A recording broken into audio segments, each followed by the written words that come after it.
Thank you for joining us today for this briefing entitled Obesity in America, What You Need to Know About the Impact of COVID-19, Disparities, and Policy Options. This briefing has been organized by the Endocrine Society, the world's oldest, largest, and most active organization dedicated to the understanding of hormone systems and the clinical care of patients with endocrine diseases and disorders. The Endocrine Society's membership includes over 18,000 clinicians and researchers worldwide, many of whom are experts in obesity and who are making significant contributions to the advancement of knowledge in obesity research, prevention, and treatment. My name is Amy Rothberg. I am a physician researcher and a former economist. I am currently a professor of medicine in the Division of Metabolism, Endocrinology, and Diabetes, and also professor of nutritional sciences at the University of Michigan and an Endocrine Society member. I am founder and director of the University of Michigan's Weight Management Program, a lifestyle program for those with moderate to severe obesity. And my interests and research program includes studies on the clinical outcomes, costs, and cost effectiveness of targeted interventions for individuals with obesity. I want to briefly touch on some of the epidemiology of obesity. The prevalence of obesity in this country is absolutely staggering. Approximately 42% of all US adults and over 19% of our children are estimated to have obesity. And these numbers are even more alarming when broken down by race and ethnicity. Approximately 50% of African Americans, 49% of American Indians or Alaskan Natives, and 45% of Hispanics have obesity. And these numbers also change based on income and education level.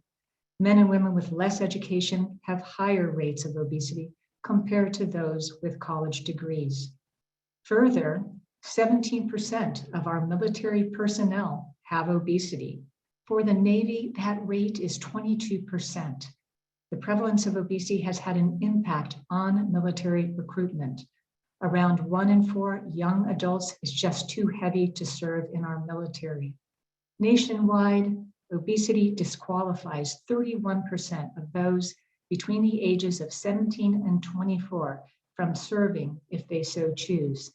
And so obesity has implications for our security and defense. The economic cost of obesity is also high.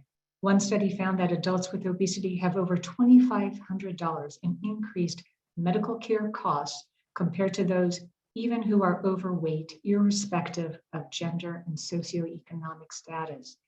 Another study found that obesity was associated with $480 billion in direct healthcare expenditures and $1.24 trillion in indirect work loss costs. The United States is confronted by an obesity epidemic. Layered onto the obesity epidemic is the COVID-19 pandemic.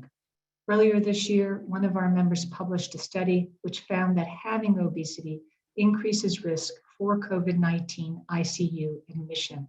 And while research is still emerging, we know that COVID-19 has put people with obesity at increased risk for poor outcomes and has also further exposed and exacerbated existing health disparities among communities of color, lower income, and other underserved populations. Today, we want to discuss the impact that COVID-19 and disparities have had on people with obesity. We also want to talk about potential policy solutions to address this national crisis during the 117th Congress. It's my pleasure to introduce now our panelists for today's briefing. Our first panelist is Dr. Scott Kahan. He's director of the National Center for Weight and Wellness, a multidisciplinary obesity treatment clinic in Washington, D.C. Dr. Kahan is a physician trained in both clinical medicine and public health. His clinical practice specializes in weight management and obesity medicine. He also serves as the director of the Stop Obesity Alliance, a coalition of more than 70 organizations that drives innovative and practical strategies to address obesity. Dr. Kahan received his undergraduate degree in bioengineering from Columbia his medical degree from the Medical College of Pennsylvania, and his Master's of Public Health from Johns Hopkins School of Public Health. Following Dr. Kahan's presentation, we will hear from Dr. Pereira, Chief of Endocrinology at Denver Health and Associate Professor of Medicine at the University of Colorado Division of Metabolism, Endocrinology, and Diabetes. Dr. Pereira is also the founder and director of the VUELA for Health Lifestyle Intervention Program for Latino immigrants. Her primary focus is addressing health disparities in diabetes and obesity. Dr. Pereira has been a member of the Endocrine Society since 2001 and currently serves as a member of the Board of Directors and chair of the Committee on Diversity, Equity, and Inclusion. She received her medical degree from the University of Colorado Denver School of Medicine. Following the presentations from our panelists, we have reserved time for questions and answers. We encourage you to submit questions through the Q&A function throughout the presentations, and I will select questions for a Q&A after our panelists have completed their talks. Please indicate your name and your congressional organization or committee. I will now turn it over to Dr. Kahan.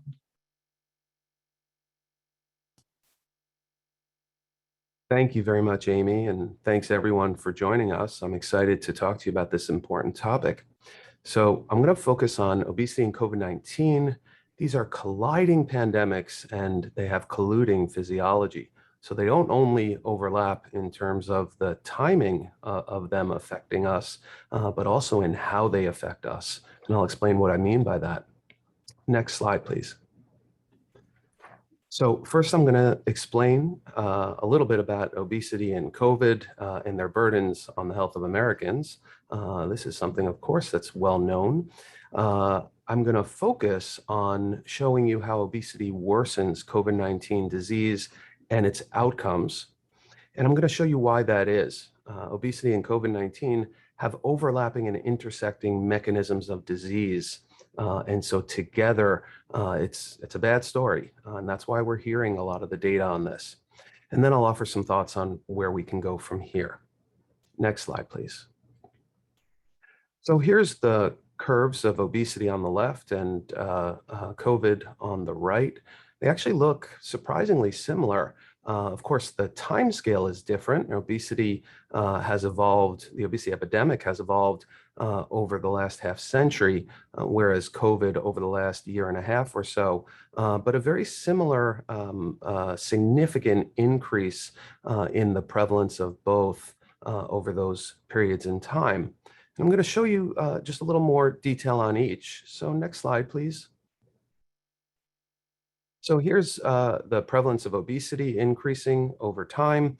Now look at that quote on the left there. 1958, a famous academic nutritionist said at that point, practically everyone agrees today that obesity is the #1 health problem. So this was more than a half century ago. There were still quite high rates of obesity, about 15%. It's hard to appreciate that now because rates have gone up so much, as you can see then there over the next few decades.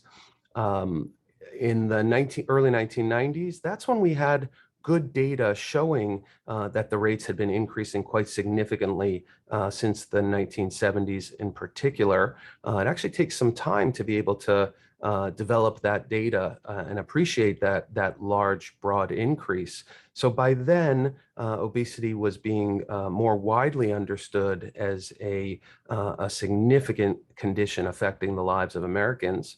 And then in 1995, one of the most important discoveries in modern biology occurred, and that is the hormone leptin was discovered. And this created a whole paradigm shift. So leptin, turns out now, leptin is one of many, many hormones and proteins and other molecules that are made by fat cells. And it changes how we think about obesity as a disease and how it impacts the body. It's inappropriate and counterproductive to simply think about obesity as an excess of energy storage in fat cells. We know so much more about it now. In fact, fat cells play an active role in our health and disease. They not only participate in metabolism, but also countless other bodily functions, including the immune system, including growth and development, and more broadly, survival. And that's going to be important as I describe more about how COVID and obesity have collided. So a very different paradigm in thinking about obesity since that discovery in 1995. Soon thereafter, the Surgeon General, the first Surgeon General's call to action on obesity, that was published in 2002. Around that time, we were getting more data on the health impacts of obesity, several studies being published showing 300, even 400,000 deaths per year in American adults due to obesity. And then in 2006, it was declared that there were officially more overweight people in the world than underweight. So pretty quickly, this epidemic, and in fact, pandemic, has evolved as you see here. Next slide, please. Of course, nowhere near as quickly as the COVID pandemic. Here again is the curve in the increase in COVID cases. March 13th, I believe it is, of last year, the WHO declared an official pandemic. Within a week, New York City was considered the epicenter not only of the US, but it had about 5% of all cases in the world at that time. Now, over the next couple of months, there were a number of important discoveries, in particular that showed that there were neurologic and vascular complications in addition to the pulmonary complications of COVID. And importantly, that created a paradigm shift in how we understand COVID. Turns out that the lung is only one battlefield in the body. And in fact, COVID is a much broader disease than just a lung disease. And I'll tell you a little bit more about that as well. By the end of 2020, the first vaccines were administered. And by early 2021, by March, most, but far from all states, included obesity for expedited vaccination, appropriately so. Next slide, please. So our understanding of the interaction between obesity and COVID evolved relatively quickly in the early part of the 2020s. 2020 rather, starting with just anecdotes that were communicated before it could even be published. There was a Chinese report of just over 100 patients who had cardiovascular disease and COVID, and it turned out that virtually every one of them who had excess weight, a BMI greater than 25, virtually all of them died from the COVID, whereas a much smaller percentage of people who were thinner died. So it wasn't rock solid evidence by any means, but it was initial informal reporting. And then this is a quote by an ICU physician at the University of Vermont.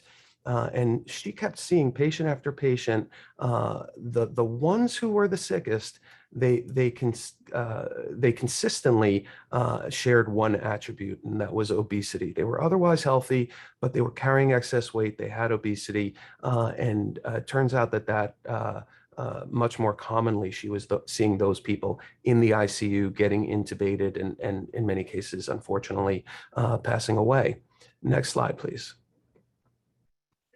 And then soon we were able to collect more systematic data, particularly from the epicenters in New York City, as well as Washington State. This is a particularly important study that was published out of New York City. It followed over 5,000 patients who developed COVID-19 over the course of about 5 weeks in March and early April. And when looking at the composite of critical illness outcomes, in this case, hospitalization for COVID, ICU, being sent to the ICU, being mechanically ventilated or dying, putting those together, there was a very clear increase in risk, one, by age, and two, by increasing weight. So as age went up into the 50s, 60s, 70s, and beyond, much higher risk of both hospitalization and critical illness and death. And as weight went up, same thing, very few severe COVID cases in people in their teens, 20s, 30s, 40s, but progressively more as you go up by decade. And as you can see, many of the cases, if not most, are happening in older individuals above 60, above 65, above 70. Next slide, please. And then by spring, we started to develop enough data that we could put the studies together and evaluate broad numbers of patients to get an even better sense of what these risks are. This was a study that looked at this was a systematic study that looked at several dozen trials and studies of people who had COVID as a function of whether they were carrying excess weight or not. And these showed pretty clearly an increased risk for severe COVID, for being sent to the ICU, for being very sick, getting intubated, and potentially dying. About a 3 times increased risk for those with obesity compared to those without obesity. Next slide, please. And then by the summer, we had even more data. So this is a systematic review of nearly 100 studies that in part showed COVID outcomes as a function of weight. In total, about 400,000 patients were seen. Let's just go to the next slide where I summarize the results. So it's clear here by the summer, it was rock solid data that obesity significantly worsens COVID outcomes. So about a 50% increased risk in testing positive for COVID if you have obesity, more than 100% increased risk of being hospitalized if you have obesity compared to people that don't have obesity. And then 60, 70% risks of ICU admission and the need for mechanical ventilation, and about a 50% increased risk in dying. Again, this is across about 400,000 patients that were studied in nearly 100 papers and studies over the course of the first half of the 2020 pandemic period. Next slide, please. And then as we looked closer at the data, it was also very clear that not only does obesity increase the risks from COVID, but greater obesity further increases those risks. Many studies showing it. I just have 2 up here. On the left, this was a community study among more than 300,000 citizens in the UK, and a very clear relationship. As weight goes up, much higher likelihood of needing to be hospitalized, and beyond that, ultimately worsened outcomes, death as well. On the right, this is a study of nearly 7,000 patients in the Kaiser system in Southern California, and a very similar picture. In this case, we're looking specifically at risk of death from COVID. And as you can see, even a little bit excess weight increases risk somewhat. But by the time you get to a BMI of 35, 40, 45 and beyond, so we're talking about 70 pounds overweight, 100 pounds overweight and more, it's really, really significant. A 3 times increased risk at a BMI of 35, a nearly 20 time risk for BMI of 40 and 45 and greater.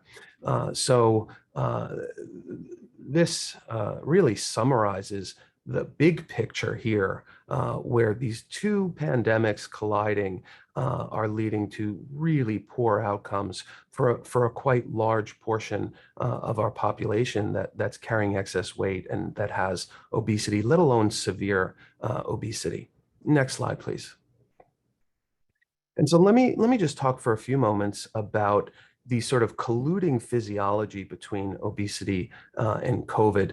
There's a number of reasons why people who have both obesity and contract COVID have particularly negative health outcomes. The first and foremost is the inflammatory situation, the hyperinflammation and coagulation or blood clotting that occurs in both of these diseases, as well as immune dysfunction or hyperimmune function. Next slide, please. So let me show you what's happening a little bit in the lung here. So this is a cross-section of an alveolus, the air sac in the lungs. And if you just focus on the left side of this, this is a normal alveolus, a normal lung, okay? And I made a little cartoon here. Click again, please, for me. There we go. So here's essentially what it's showing. Air comes in here when we breathe, and the air in here, in the air sac, the oxygen is extracted from there, goes into the blood across very, very thin lung wall, alveolus walls and blood vessel walls so that the oxygen can leave the lung, go into the blood vessel, and then blood takes the oxygen throughout the body, to the heart, to the brain, to the kidneys, and throughout. That's how we feed, if you will, our bodies through the lungs. So that's the normal situation. Now, here you see on the right, this is what's happening in COVID, and there, again, bear with my drawing. So everything gets gooked up in here. All of these inflammatory cells and hyperimmune reactions and vascular leakage, which means these cells leave the blood, go into the alveoli and gook it up, if you will. There's more coagulation, so there's blood clots in the lung and in the blood vessels. All this together makes it much harder for air to enter into the alveolus, and then in particular for oxygen to be extracted and to go into the blood vessel and to be sent throughout the body. You have much thicker, less permeable, inflamed lung linings and blood vessel linings, and all this gook makes it hard for the oxygen to be extruded. So in a sense, what's happening here in the lung is people are being suffocated. They're not able to sufficiently breathe in particular, have the oxygen extruded and sent throughout the body to keep us alive. So importantly, whereas the lung, I mentioned earlier, whereas the lung is the primary battlefield, if you will, in most cases of COVID disease, it's really just a manifestation of a larger problem. COVID is a vascular, inflammatory, hyperimmune disease, and it is those processes that in part occur in the lungs that lead to all of the sickness and death that we've been seeing. Next slide, please. So now here on the right, I put the situation with obesity, and these are quite similar looking pictures. So here on the right, as people gain weight and develop obesity, you see a very different picture or very similar picture as what we see with COVID developing, but here is in adipose tissue, in fat cells. So increased development and of a range of inflammatory molecules, immune molecules, and hormones that play a role in inflammation and hyperimmune function. Here's leptin, which we saw in the earlier slide, many other cytokines and hormones and molecules that are, again, sort of gooking up the situation here in the fat cells, but in particular, these are released into the body and play a significant role throughout the body. In the normal course of things, without COVID, it leads to a low-grade inflammation throughout the body and ultimately leads to many of the health problems that are associated with excess weight, whether heart disease, stroke, kidney disease, and beyond. But in particular, taking these two situations together, the hyperinflammatory situation in significant obesity amplifies that same situation, particularly in the lungs, but elsewhere as well in people who have COVID. So it's not so much an issue of bigger fat cells, if you will, people having more energy stored as fat in this situation, but rather the dynamic nature and hyperactive nature of sick, if you will, sick fat cells. That is the disease of obesity. Next slide, please. So just back to the physiology slide.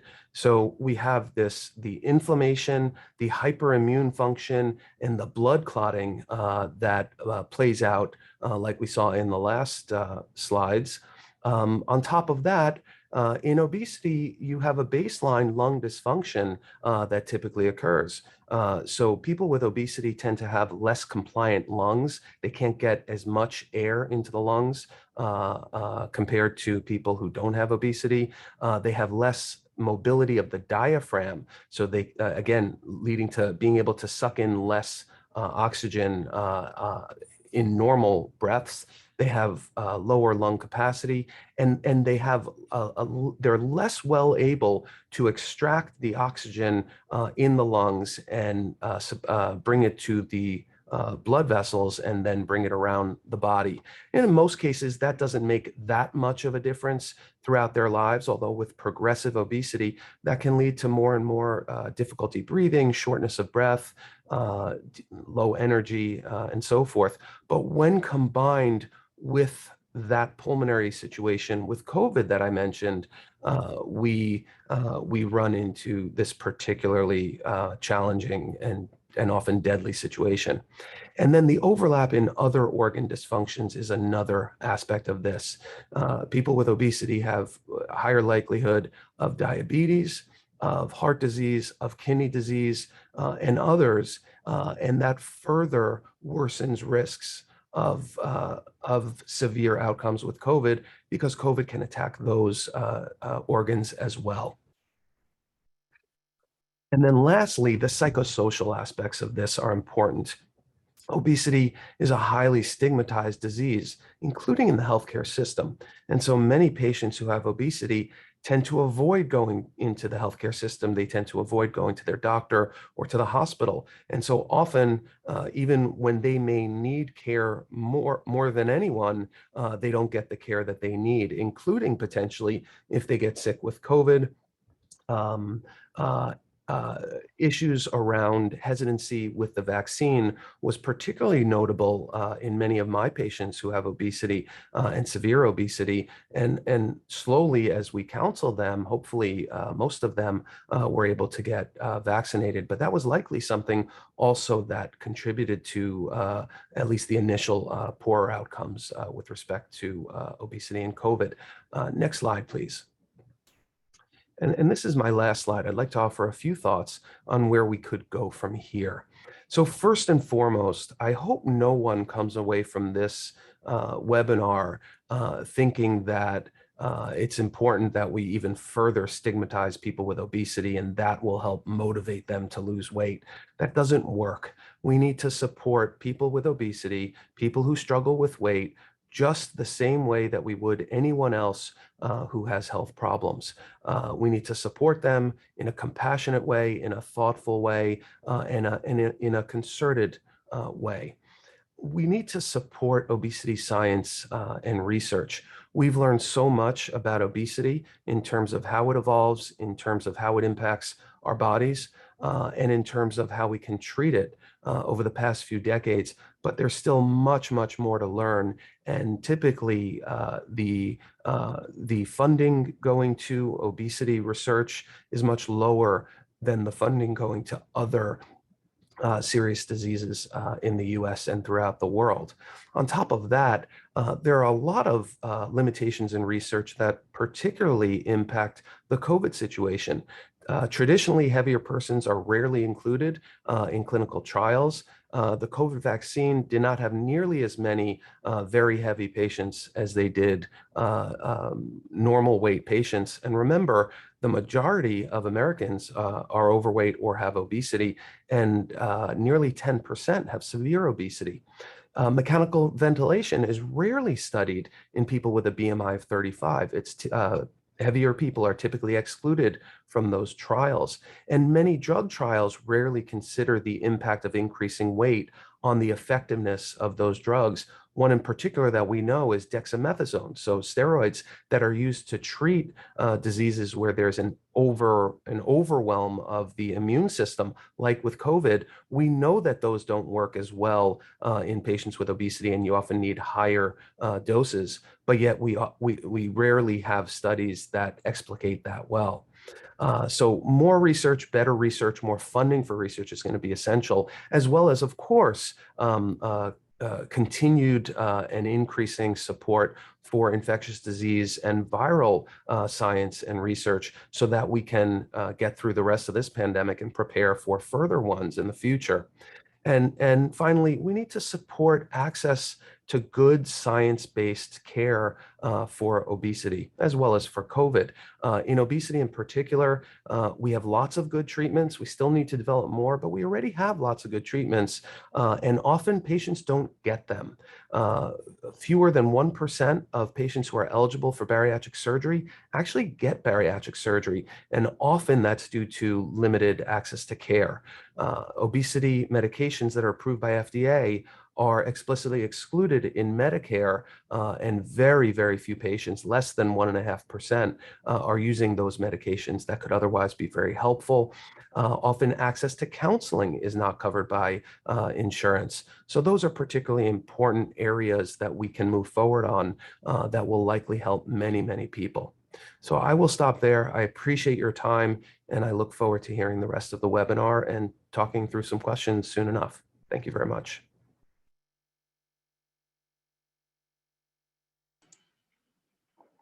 Good afternoon, and thank you again for joining us today.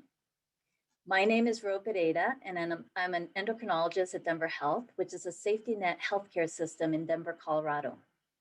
During the 16 years I have been in practice, I have focused my work on improving the health of underserved communities, working on health service initiatives for patients with obesity and diabetes, and directing a community-based diabetes prevention program for Latinos.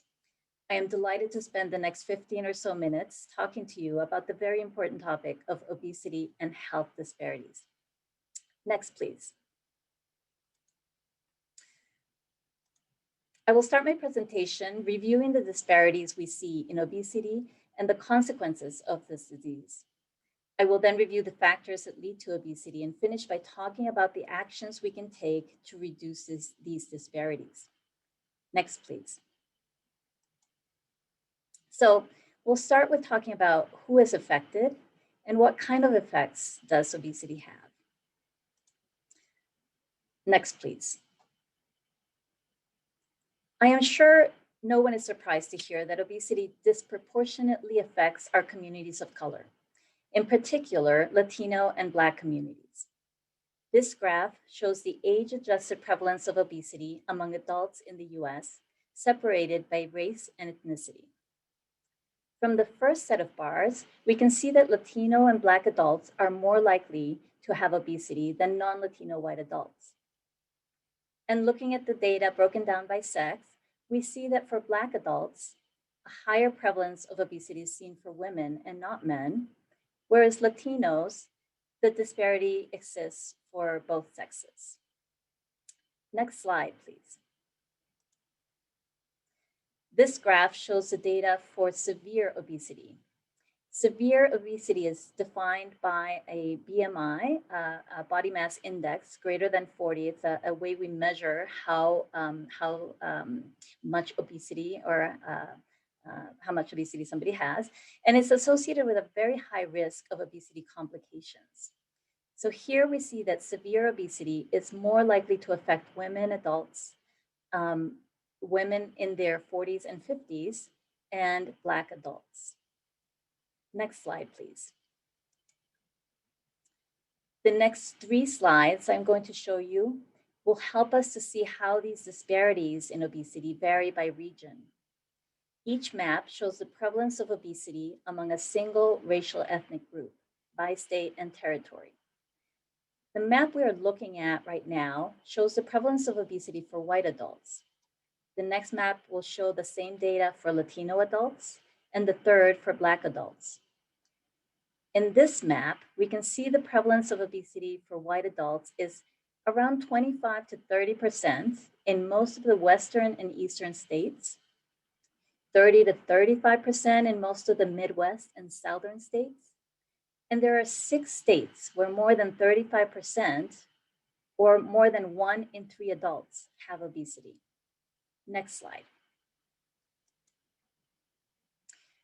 This map shows us the same data, but for Latino adults. Here we see in most states, 30 or more % of Latino populations, Latino individuals have obesity. There's just 1 state where less than 1 in 5 Latinos have obesity, and 15 states where more than 1 in 3 Latino adults have obesity. Next slide, please. And this is a map for Black adults. There are no states or territories where less than 1 in 5 Black adults have obesity. And you can see that in most of the US, more than 1 in 3 Black adults have obesity. Next slide, please. This graph shows the prevalence of obesity among children by race and ethnicity over time, from the year 1988 through 2018. The top 2 lines represent obesity prevalence among Mexican American and Black children, and the blue line below that shows the obesity prevalence for white children and youth. The prevalence of obesity in Mexican American and Black children has doubled in the past 25 years, and it continues to rise faster than that for white or Asian children. Next slide, please. We just heard about the substantial consequences that obesity has on our physical, social, and mental health. We are probably all familiar with many of the physical health consequences of obesity, including diabetes, heart disease, cancer, and disabilities. Earlier, we heard about the increased risk of COVID-19 complications among individuals with obesity.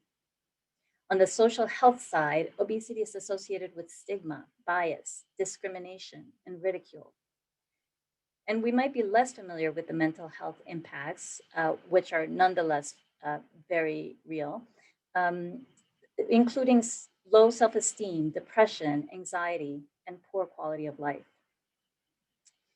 So if we think back to those maps we just looked at, and we imagine 1 in 3 adults in so many communities in our country dealing with obesity and its consequences, we can start to understand the true extent of this problem. Next slide, please. So why are Black and Latino communities at higher risk for obesity? Next slide. Obesity is what we call a multifactorial disease, meaning there are many things that cause obesity. And we just heard a bit about the complex regulation that happens in our bodies when in regards to weight. Our genetic makeup can predispose us to obesity, but genetic mutations explain a very small fraction of obesity cases. And genes do not explain the rising rates of obesity throughout our country or the disparities that we see. There are some diseases that cause weight gain, but similarly, these do not explain the differences. Environment and individual behaviors are the 2 main factors that drive obesity. Next, please. Very few of us follow recommended guidelines for physical activity or nutrition. Fewer than 1 in 4 children get enough physical activity. Around 1 in 4 adults get enough physical activity. Fewer than 1 in 10 children and adults eat the recommended daily amounts of vegetables. Contrary to popular belief, This is not due to individual character flaws. Next, please. Eating and physical activity are learned social behaviors. So those of us who grow up eating healthy home-cooked meals and doing physical activity as children are more likely to grow up to be healthy adults who have healthy eating habits and exercise habits. Next, please. But these behaviors are very much influenced by our environments. Being physically active is difficult to do if you cannot go outside due to the pollution, or you don't have sidewalks and parks nearby, or you don't feel safe walking around your neighborhood, or if you don't have time to exercise because you work 2 jobs to feed your family. Eating a healthy diet is difficult if you don't have a lot of money, and fast food is more affordable. If soda is more readily available in clean water, if you're constantly subjected to targeted advertisements showing people drinking Coca-Cola or eating at McDonald's, or if you don't have access to a supermarket with fresh produce. In the top left photo here, we see a family walking back from the grocery store. The mother carrying the baby, the older daughter and father carrying groceries, and 2 young children in between. You can just imagine how hard it is for this family to get their groceries. And if this is what it looks like every time they have to get fresh food, they face a huge barrier for purchasing and eating, purchasing fresh food and eating a healthy diet. This is unfortunately the reality for too many Americans today. Next slide, please. This is a map showing areas of the United States where there are adults who do not have a car and live more than a mile from a supermarket.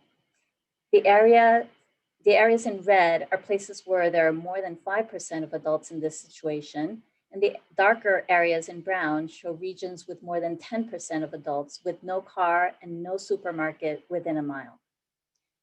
These areas are known as food deserts, and it's no coincidence that this map looks very similar to the map showing the prevalence of obesity. It also looks similar to maps showing areas of poverty, areas where redlining practices were prevalent in the past. These are all factors that are called social determinants of health that we've heard a lot about recently. And these are the factors that are the true cause of disparities in obesity and in many other diseases. Next slide, please. So what can we do to address this problem? Next slide. Obesity can be prevented. In children, the most important preventive measure is developing healthy habits, identifying kids at risk early, working with parents, schools, community centers, and in places where children and families gather. For adults, we focus on screening for overweight and obesity and screening for associated diseases like diabetes. We encourage healthy habits and try to avoid medications that cause weight gain. Next slide. Once someone has obesity, the focus is on achieving an amount of weight loss that will improve or prevent obesity-associated diseases. There are a range of treatment options for obesity, starting with behavioral therapy, a service provided by behavioral health specialists, medical nutrition therapy, so meal replacements and special diets given by a registered dietitian, pharmacotherapy given by medical providers, and lastly, surgery. And surgery can be quite effective and life-saving for some people with very serious obesity complications. Next slide, please. The prevention and treatment actions I just mentioned are focused on the individual, but understanding the extent of the problem, so 1 in 3 individuals in many communities having obesity, we really need to act at the structures, policies, systems level in order to fix this problem. Next slide. And knowing that these health inequities are driven by social determinants of health, we want to focus on policies that promote economic development, reduce poverty, reduce segregation, and those that promote healthier homes and healthier workplaces. Next slide, please.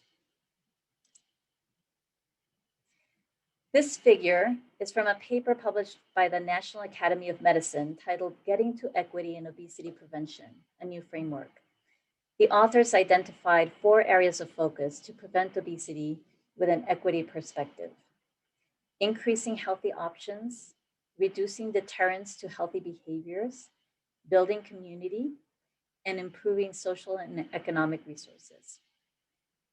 In order to increase healthy options, we need to think about policies and programs that encourage more supermarkets in areas where there are none, healthy options at schools and workplaces, more parks. The authors recommended we work to reduce deterrence to healthy behaviors by thinking about things like targeted advertisement and promotions of unhealthy products, and how can we decrease those things? How can we fix the higher cost of healthy foods? Discrimination. They recommend building community capacity. So building communities that are engaged, form strategic partnerships, encourage entrepreneurship, have knowledge and skills to make those behavior changes. And they recommended a focus on improving social and economic resources, anti-hunger programs, economic development, and housing subsidies. Next, please.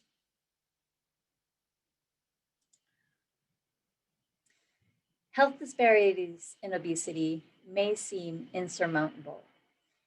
But while this is a complex and difficult problem, system-level change can bring us closer to achieving equity, improving the lives of millions of Americans. I will stop there, and I believe we're going to open it up for questions. So I want to thank our panel, and I will welcome Dr. Kahan to also turn on his camera so we can open up the Q&A. And we do have a question from Maselmet Asma. And I'm going to ask Ro if you could answer this question. How much do you believe the quality of food in the US affects the prevalence of obesity?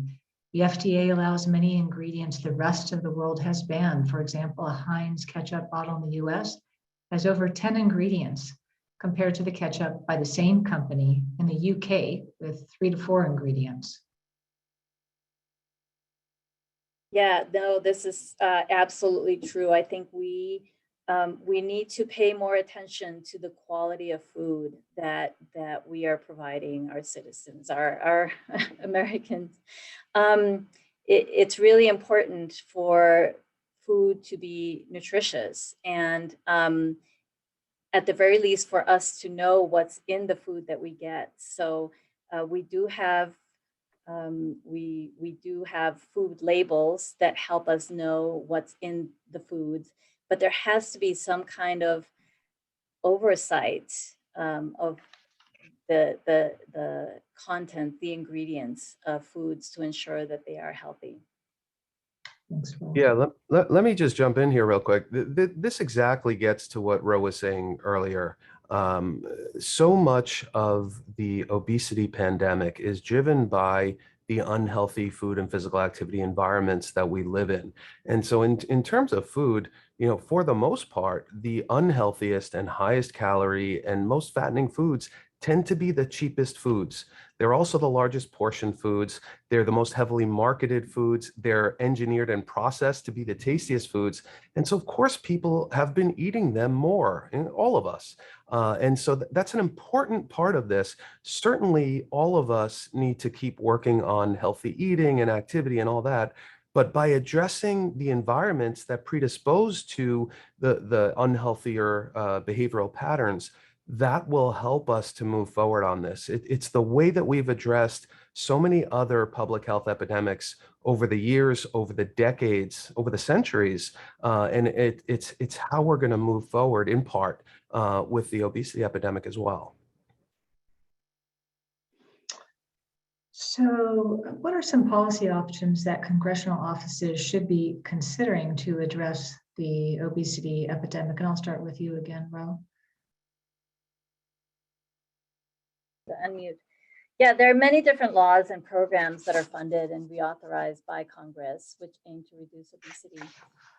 So these include the Child Nutrition and Food Security Program, the National School Lunch Program, Supplemental Nutrition Assistance Program. So there are definitely a number of laws and programs that are applicable here. And I encourage all of you to look at the Endocrine Society's Obesity Playbook, which has a list of these programs and policy options.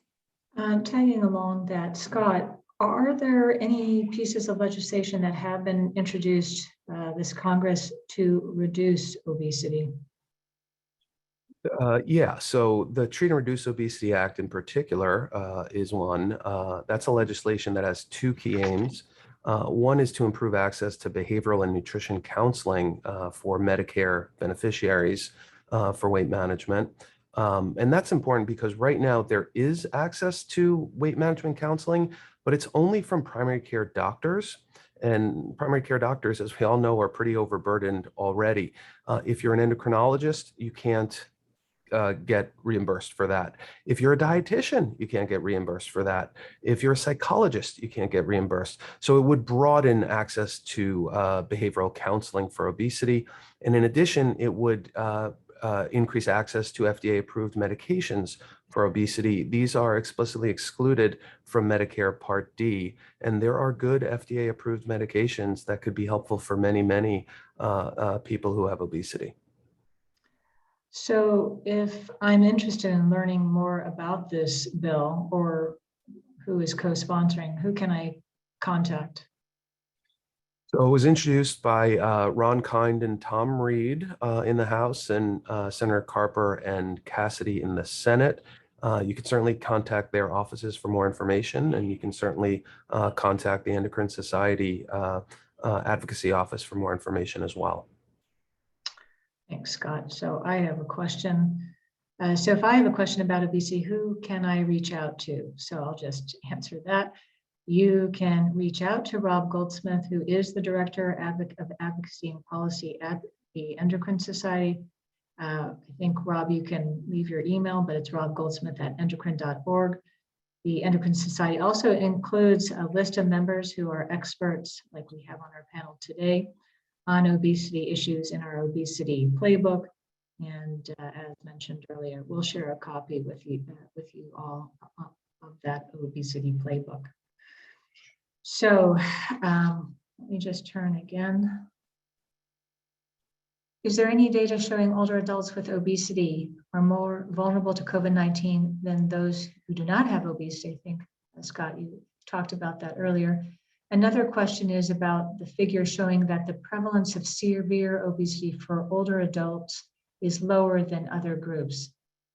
Is it possible that adults with obesity in their 40s and 50s have less chance of surviving to 60 and over? Yeah, so the answer to the first one is older adults with obesity are more vulnerable to COVID and more severe COVID. I think the question comes from looking at the slides that I showed. It looked like it tailed off in older persons, and there wasn't that much of a difference between people with and without obesity.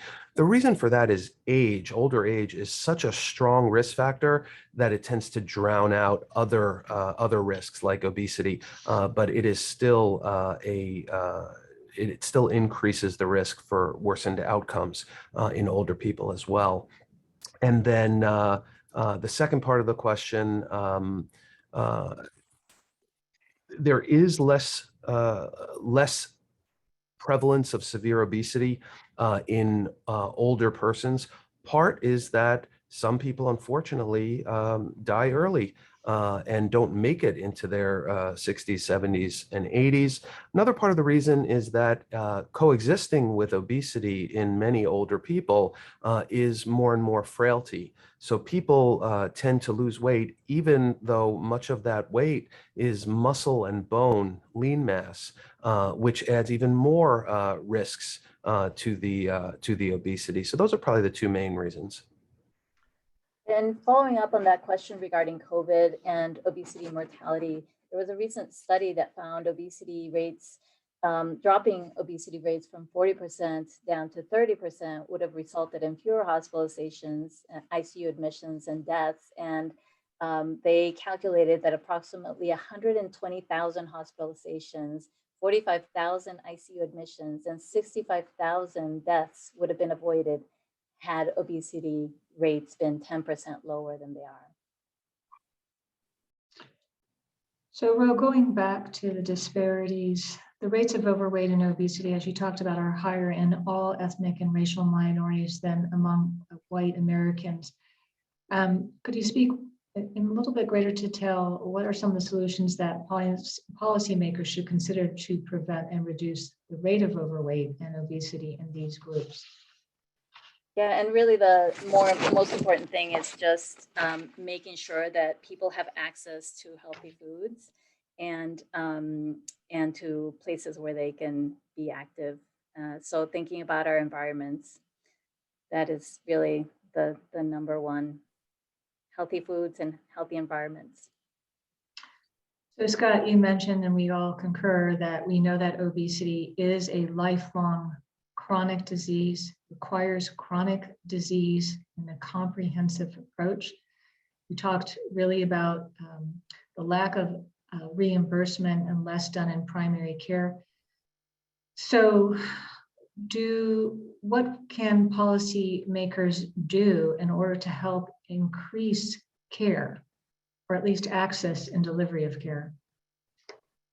Yeah, so I mean, the most specific answer is actually what I said before. The Treat and Reduce Obesity Act has a lot of potential if we're able to make it law and get access to good treatments for patients with obesity. The slightly broader answer is it's important for us all to appreciate what obesity is and take it seriously. It's not just, it's not people behaving badly. It's not people just gaining weight and looking heavy and, not fitting, the cultural ideals. It's a serious disease. I showed some of the physiology of that. And that's why it's so hard for people to lose weight once they've gained a lot of it. So with that frame, future work that can be done by policymakers can be much more effective rather than more traditional frames of people needing to pull themselves up by their bootstraps. So I'm going to just say again, thank you all for joining us. I want to tag along that line that obesity really is a biological disease. Unfortunately, our genes that were there to protect us in ancient times during famine and predation are really now a liability in an environment of plenty. So we'll leave it at there because we're at the top of the hour. On behalf of the Endocrine Society, thank you all for attending this briefing on obesity in America. We hope you found the discussion helpful and realize the value and urgency in addressing this issue. The Endocrine Society encourages you to review the legislation that has been introduced to address the obesity epidemic, such as the Treat and Reduce Obesity Act. Finally, I want to make sure that you know how to get the Endocrine Society's Obesity Playbook. This resource includes an array of helpful information for congressional offices.